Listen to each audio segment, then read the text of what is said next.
नमस्कार दोस्तों, स्वागत है आपका अपने चैनल लॉ सुनो पर, जहां हम कानून की बातों को आसान और दिलचस्प बनाते हैं। आज हम बात करेंगे एक ऐसे सुप्रीम कोर्ट के फैसले की जो न सिर्फ कानूनी दृष्टिकोण से अहम है, बल्कि हमारे समाज के सोचने के तरीके को भी कटघरे में खड़ा करता है।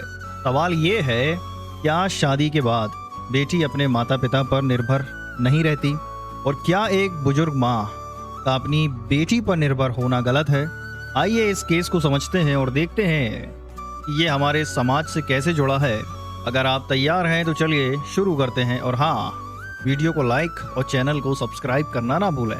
दोस्तों, ये कहानी है एक दुखद सड़क हादसे की, जहां एक माँ जो अपनी 2 व्हीलर पर जा रही थी, एक राजस्थान रोडवेज बस की लापरवाही की वजह से हादसे का शिकार हो गई।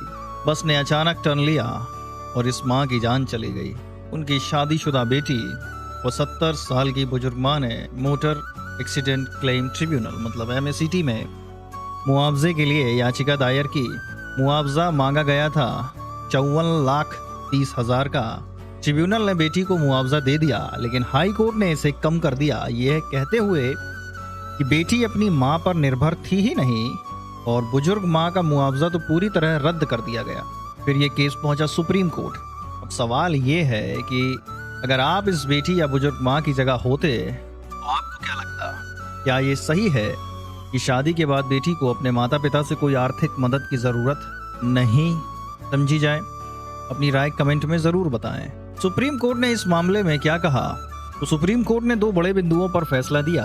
पहला, कोर्ट ने कहा कि एक बार बेटी की शादी हो जाए तो ये मान लिया जाता है कि वो अब अपने ससुराल पर निर्भर है, यानी उसे अपने पति या ससुराल वालों से आर्थिक सहारा मिलता है। अगर बेटी को मुआवजा चाहिए तो उसे साबित करना होगा कि वो वाकई अपनी माँ की आय पर निर्भर थी।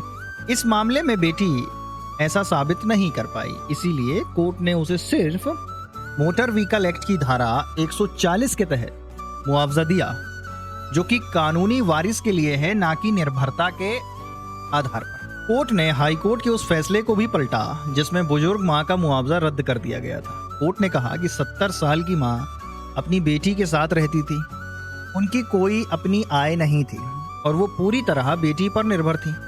कोर्ट ने ये भी कहा कि एक बच्चे का अपने बुजुर्ग माता पिता को सहारा देना उतना ही जरूरी है जितना माता पिता का अपने छोटे बच्चों को पालना। इसलिए बुजुर्ग माँ को 19,22,356 रुपए का मुआवजा दिया गया। क्या आपको लगता है कि कानून को शादीशुदा बेटी की निर्भरता को इतनी आसानी से खारिज कर देना चाहिए और बुजुर्ग माता पिता की निर्भरता को कानून में और मजबूती से क्यों नहीं देखा जाना चाहिए? दोस्तों, अब बात करते हैं इस फैसले के पीछे की सोच की। हमारे समाज में ये मान लिया जाता है कि शादी के बाद बेटी अपने मायके से कट जाती है, लेकिन क्या ये हमेशा सच है? आज भी कई बेटियां शादी के बाद अपने माता पिता की मदद करती हैं और कई बार माता पिता भी उनकी मदद करते हैं। फिर कानून ऐसा क्यों मानता है कि शादी के बाद बेटी को मायके से कोई आर्थिक जरूरत नहीं होती? ये सोच कहीं ना कहीं हमारे समाज की उस पुरानी मानसिकता को दर्शाती है जो बेटी को पराया धन मानती है। और दूसरी तरफ बुजुर्ग माँ का मुआवजा, कोर्ट ने सही कहा कि बच्चों का अपने माता पिता को सहारा देना एक नैतिक और सामाजिक जिम्मेदारी है। लेकिन कितने परिवारों में ऐसा होता है? आजकल न्यूक्लियर फैमिली का दौर है, बुजुर्ग माता पिता अक्सर अकेले रह जाते हैं। क्या हमें अपने कानून और समाज में ऐसी व्यवस्था नहीं बनानी चाहिए जो बुजुर्गों की निर्भरता को और बेहतर तरीके से सपोर्ट करे? दोस्तों, ये केस हमें कानून से ज्यादा अपने परिवार और समाज के बारे में सोचने को मजबूर करता है। हमारी जिम्मेदारी है कि हम अपने माता पिता का सहारा बने और ये भी सुनिश्चित करें कि बेटियों को सिर्फ शादी के आधार पर उनके मायके से अलग ना समझा जाए। कानून तो अपनी जगह है, लेकिन समाज को बदलने की शुरुआत हमसे ही होती है। आप अपने परिवार में बुजुर्गों की देखभाल कैसे करते हैं?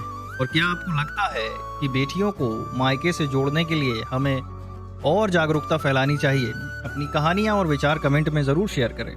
अगर आपको ये वीडियो पसंद आया हो तो लाइक करें, शेयर करें और लॉ सुनो को सब्सक्राइब करें, ताकि हम ऐसे ही दिलचस्प और विचार उत्तेजक टॉपिक आपके लिए लाते रहें। तो दोस्तों, कानून और समाज दोनों मिलकर हमारी जिंदगी को आकार देते हैं आइए हम एक ऐसा समाज बनाएं जहां बेटियां और बुजुर्ग दोनों का सम्मान हो और उनकी ज़रूरतों को समझा जाए।